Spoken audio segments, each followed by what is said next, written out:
for most of my life, I was super focused on academia, engineering, all this kind of stuff, because to me, that's what I was taught to believe is the only way that you can live your life. And I'm realizing now that's absolutely not true. And I wish that I pursued my goals sooner and my dreams sooner. Welcome to The Leading Edge, the podcast that captures the art, science and soul of wingsuiting. I'm your host, Jack Peplow, and today I'm joined by someone whose dedication has reshaped what focus progression really looks like. For some, wingsuiting begins with a plan. For Fiona Jansen, it started as a joke and became a life she never expected.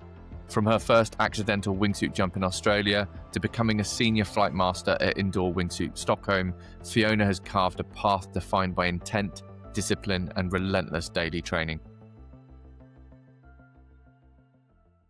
Hi, my name is Fiona Jansen. I am a senior flight master at Indoor Wingsuit in Stockholm. That's my full-time job at the moment. I'm originally from Germany, but most of my skydiving to date I've done in Australia. I started skydiving in 2019. Started wingsuiting the same year, actually, and now have approximately 1,900 skydives, maybe 500 hours of flying in the tunnel. And these days, wingsuiting is my life. And that's very evident. Fiona, it's great to have you on The Leading Edge. Thank you very much for coming on. Now, for sort of anyone who hasn't met you yet, how would you describe what you do in wingsuiting specifically today? Well, my day-to-day life these days consists of up to 3 hours of flying in a wind tube every single day. So, as I mentioned, I work in the wingsuit tunnel in Stockholm. So all day, every day, I coach people indoors.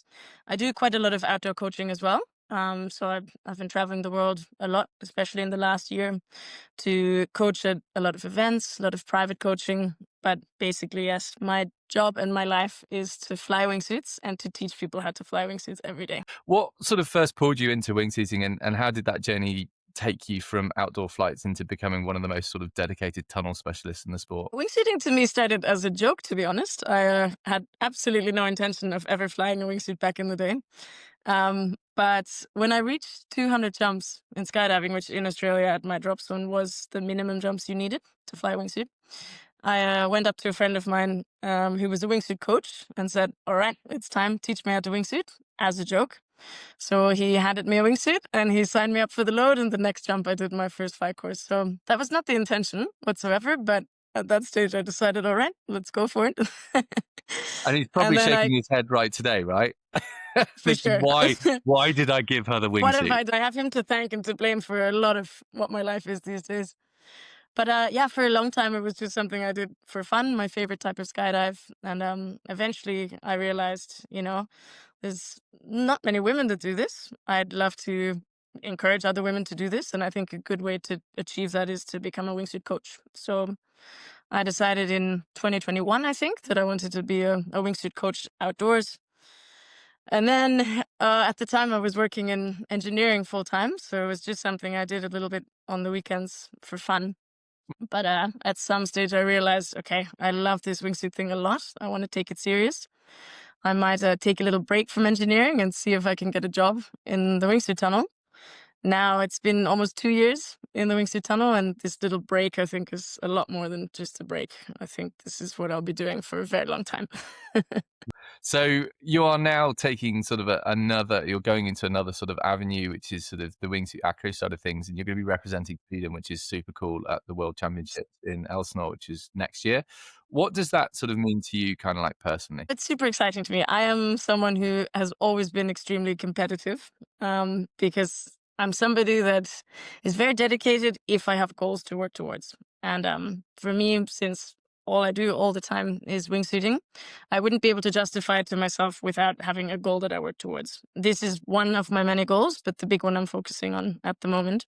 So to me, the wingsuit acro and the World Championships is something to work towards every single day. Like a big reason why I train every day and why I love my job so much is because I think it can get me somewhere with this acro. Plus, I have a really cool team. My team, Incline Generation, I love them to bits. We have a lot of fun. So I think it's just a really, really cool thing to do together for a country that none of us are from. But for some reason, we feel a strange connection to Sweden since we all live and work here. Now, you've been sort of incredibly intentional and focused in the tunnel. what sort of drove that intensity, and what do you feel the tunnel gave you that, say, the sky couldn't? I think that's just who I am. If I love something, I go full steam ahead. There used to be me with music once upon a time, with snowboarding once upon a time, but maybe not to the extent that it is with wingsuiting. Um, I was really dedicated in the sky before this as well, but the tunnel has made me realize that there's a lot that's only possible to learn in the tunnel, or something that would take 1 million times more money and time to achieve in the sky. So I think the tunnel has given me this possibility to achieve a lot really quickly and to, yeah, become as good as I want to become. If we can go back to sort of, you sort of mentioned facing some tough barriers trying to make it as a female wingsuit coach. Sort of what kind of challenges existed back then, and what helped you navigate them in a productive way? Yeah, it wasn't an easy journey for me. I think any girl that joins skydiving at the beginning, it's good fun. You get lots of attention at the drop zone. People want to teach you how to pack, even if you have 3 times as many jumps as them.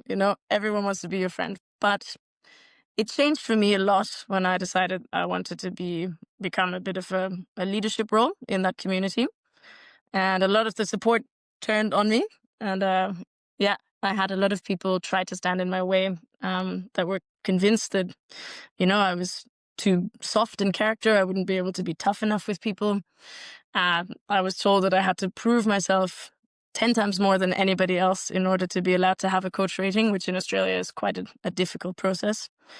I had rumors made up about who I am outside of skydiving, and how I am in terms of safety in skydiving.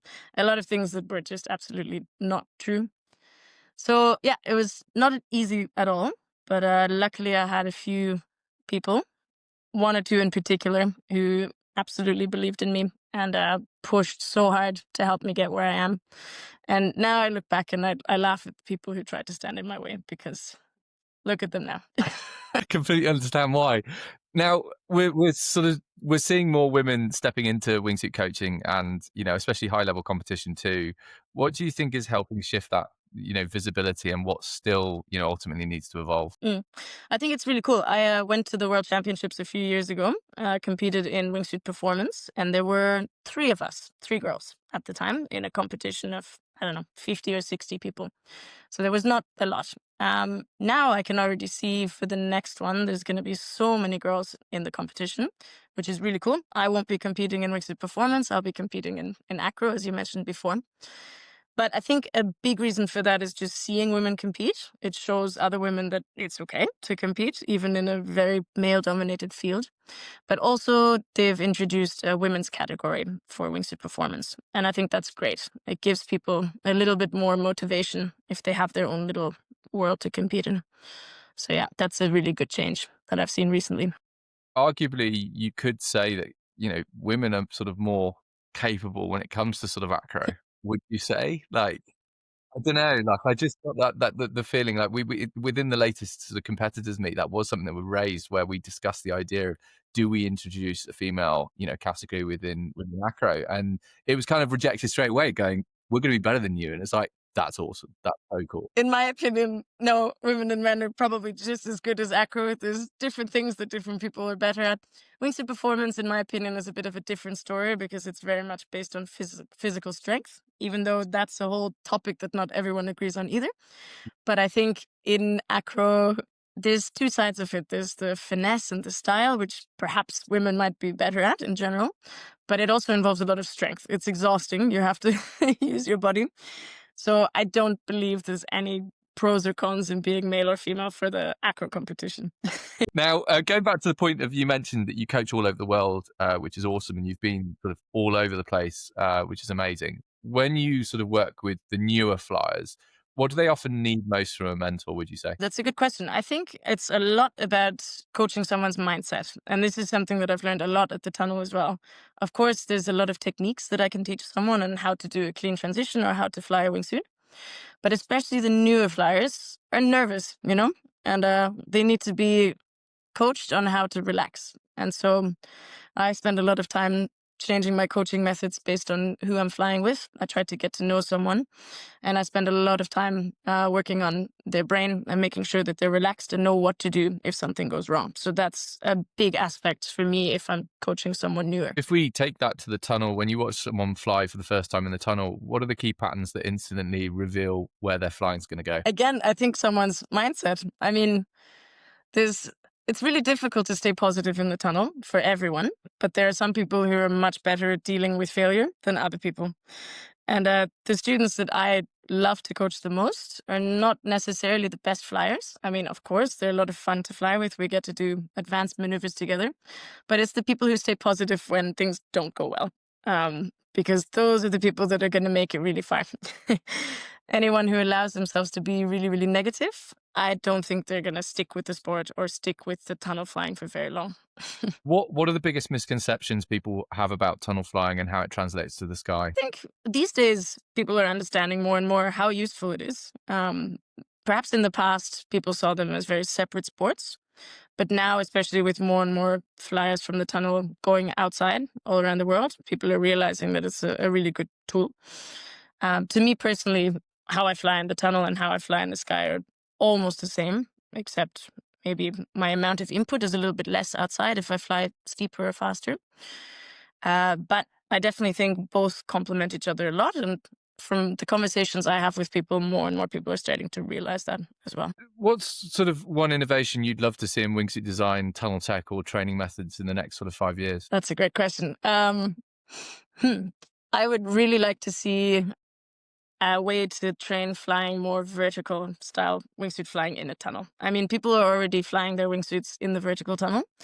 Not me, I'm not experienced enough of a vertical tunnel flyer, but I have a bit of a goal in the future to take my wingsuiting into a more free fly style of wingsuiting once I'm not so focused on the acro anymore.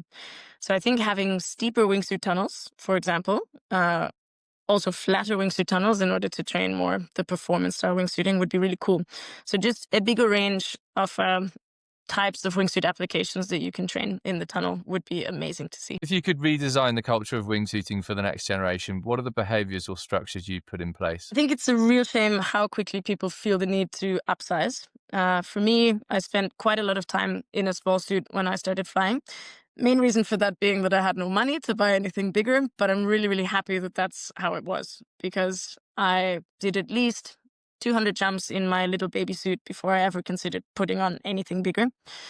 And I think these days there's a massive rush for people to start flying big suits because that's what they see on social media. That's what everyone around them flies.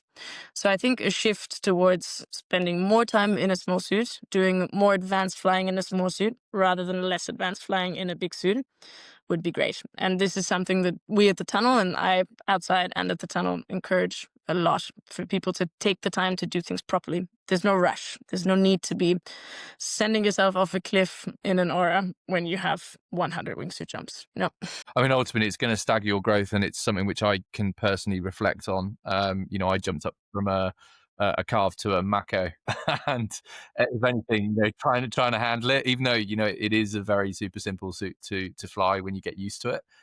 It is a fact of, well, hang on a minute, I don't even know how to do a barrel roll in a Yeah, carve. exactly. Nobody does because that's not what the culture is these days. One big question for you: what's the kind of the biggest lesson or mistake that shaped who you are as a pilot today? I'd say that I tried to be a normal person as society considers for way too long in my life. I mean, the whole wingsuit world to me is relatively new. It's only been my career for the past couple of years. For most of my life, I was super focused on academia, engineering, all this kind of stuff, because to me, that's what I was taught to believe is the only way that you can live your life. And I'm realizing now that's absolutely not true. And I wish that I pursued my goals sooner and my dreams sooner because I'm the happiest I've ever been. I'm living my dream and I see this being possible for the rest of my life. So I just wish that it had been proven to me earlier that it's okay to follow your passions because, yeah, life is good. Well, yeah, and if you think you're normal, you're far from it. But like, honestly, fair play to you. Thank you. I'll take it as a compliment. 100%. No, I think like what you've done and sort of what I've said earlier, hats off to you. You really have kind of taken this and really gone with it. And I think it's awesome to see the level of progression. I mean, I remember when you first sort of entered the tunnel and you were that newbie. and like the rate of growth is just insane. And so like fair play to you. I really respect the kind of the focus that you've put in, and really I think looking forward to competing against you in Elsinore next year. Yeah, We'll we're see not how going to that be goes. friends for much longer. Well, look, Fiona, thank you so much. I really appreciate you coming on the leading edge, and I'll catch up with you soon. My pleasure. Thank you so much. Thank you to Fiona for bringing her focus, her honesty, and her fire to this episode. Her story proves that mastery isn't accidental, it's built one rep, 1 hour, one choice at a time. If this conversation inspired you, pass it on to another flyer and follow the leading edge for more voices shaping the future of human flight. I'm Jack Peplow, and this is The Leading Edge.